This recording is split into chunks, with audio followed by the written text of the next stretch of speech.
অবমাননার মামলা contempt proceedings সে মামলা নির্ধারিত তারিখ ছিল আজকে সুপ্রিম কোর্টের একজন সিনিয়র আইনজীবী ফজলুর রহমান তিনি কিছু কমেন্ট করেছিলেন একটা টেলিভিশন টক শোতে মুক্তবাদ নামক অনুষ্ঠানে, যেটার ব্যাপারে তিনি আদালত নিয়ে অনেকগুলো মন্তব্য করেছিলেন যেগুলোকে কন্টেম্পশাস মনে হয়েছিল, যে কারণে প্রসিকিউশনের পক্ষ থেকে একটা আদালত অবমাননার পিটিশন করা হয়েছিল, যার প্রেক্ষিতে একটা আদালত অবমাননার রুল জারি হয়েছিল তার উপরে। আজকে সশরীরে ওনাকে এই আদালতে হাজির হওয়ার জন্য নির্দেশ দেওয়া হয়েছিল এবং তিনি যে সব বক্তব্য রেখেছেন সেই ব্যাপারে ব্যাখ্যা তলব করা হয়েছিল। আদালতের নির্দেশ অনুযায়ী, ট্রাইব্যুনালের নির্দেশ অনুযায়ী জনাব ফজলুর রহমান তার আইনজীবী সহ আজকে ট্রাইব্যুনালে উপস্থিত হয়েছিলেন এবং এর আগেই তিনি যে কথাগুলো বলেছেন সেগুলো তিনি ভুল করে বলেছেন এই মর্মে স্টেটমেন্ট দিয়ে আদালতের ক্ষমা প্রার্থনা করে আগেই একটা আবেদনপত্র জমা দিয়েছিলেন। আজকে সেটি শুনানি হয়েছে। জনাব ফজলুর রহমান নিজে সশরীরে দাঁড়িয়ে আদালতের কাছে তার রিমোর্স জানিয়েছেন, তার অ্যাপোলজি চেয়েছেন, ক্ষমা প্রার্থনা করেছেন। আদালত শুধু মন্তব্য করেছেন যে এই আদালত যেহেতু আইনের দ্বারা পরিচালিত, একজন আইনজীবী হিসাবে, মুক্তিযোদ্ধা হিসাবে, সিনিয়র পলিটিশিয়ান হিসাবে আদালতের ব্যাপারে মন্তব্য করার ব্যাপারে অধিক সতর্ক হওয়া প্রয়োজন এবং পলিটিশিয়ানরা যদি সতর্কভাবে কথা না বলেন তাহলে এই রাষ্ট্র কোনোভাবে ফাংশন করতে পারে না, এই ধরনের কমেন্ট তিনি করেছেন। সর্বোপরি যেহেতু তিনি ক্ষমা প্রার্থনা করেছেন এবং তিনি বলেছেন যে কথাগুলো বলেছেন এগুলো তার বলা ঠিক হয়নি, সে কারণে আদালত তার ক্ষমা প্রার্থনার আবেদনটা মঞ্জুর করেছেন এবং কন্টেম্পটের দায় থেকে তাকে অব্যাহতি দিয়েছেন। এটা ছিল আজকের প্রসিডিং।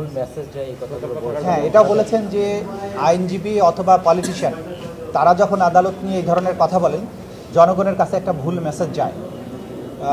দু কারণেই তাদের রেসপন্সিবল হওয়া উচিত। একটা হচ্ছে তারা আইনজীবী, দ্বিতীয় কারণ হচ্ছে তারা পলিটিশিয়ান।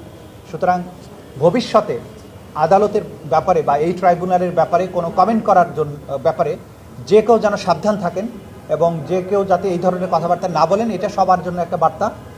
যদিও ওনাকে এক্সোনারেট করা হয়েছে প্রসিডিংস থেকে, কিন্তু আদালতের এই সমস্ত কমেন্টের মাধ্যমে সবার উদ্দেশ্যে কিন্তু একটা বার্তা দেওয়া হয়েছে যে আদালতকে আন্ডারমাইন করা যাবে না, আদালতের অথরিটিকে চ্যালেঞ্জ করা যাবে না এবং আদালতকে ঘৃণা সূচক কোনো কথা বলা, অর্থাৎ আদালতকে কোনো হেট্রেটের মুখোমুখি করা যাবে না।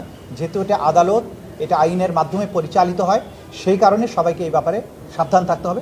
এই মেসেজটা আদালত দিয়েছেন আজকে।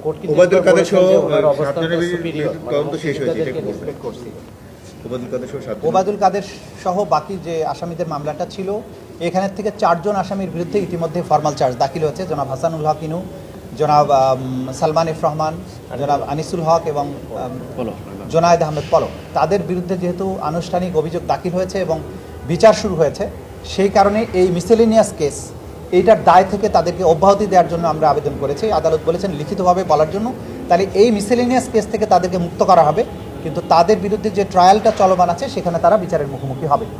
আর বাকি যে কয়েকজন বাকি থাকলেন এখানে, তাদের ব্যাপারে তদন্ত চলমান আছে। ওবায়দুল কাদের সহ বেশ কয়েকজনের বিরুদ্ধে খুব সহসাই তদন্ত রিপোর্ট আমাদের হাতে আসবে বলে আমরা আশা করছি। তদন্ত সংস্থা তেমনটি জানিয়েছেন আমাদেরকে। এভাবে ক্রমান্বয়ে বাকি সবার বিরুদ্ধেই তদন্ত রিপোর্ট এসে যাবে এবং আনুষ্ঠানিক বিচারের যাত্রাটা তাদের ব্যাপারেও চলতে থাকবে।